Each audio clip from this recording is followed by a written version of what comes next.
हा हा थोडीशी आली आणि त्या चौकशीमध्ये चौकशीमध्ये काही आरोपाची टीम आपल्याकडे आली होती आणि तुमच्या पुस्तकाला थोडं म्हणजे त्या चौकशी दरम्यान त्यांना पण त्यांची अचेतन झालेला आहे.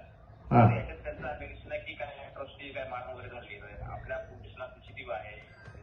एक लक्षात घ्या कदम, ती 25 वर्षाची आहे. कुठला तरी पोलीस औरंगाबादमधनं येतो आणि हे सगळं कोणाच्या तरी घरामध्ये घुसतात.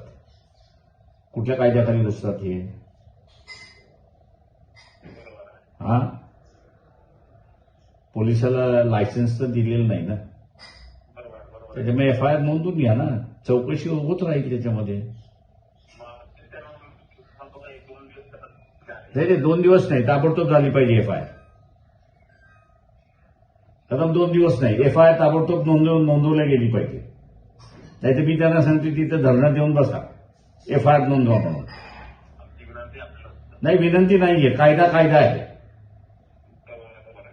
हो, कायद्याला असणारा विनंती नसते.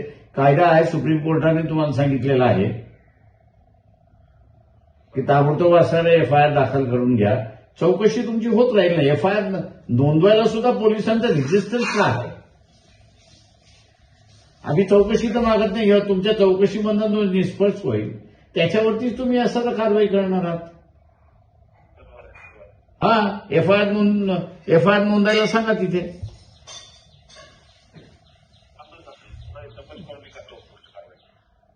सुप्रीम कोर्टाला पत्र टाकू का आम्ही त्याच्यामध्ये? असे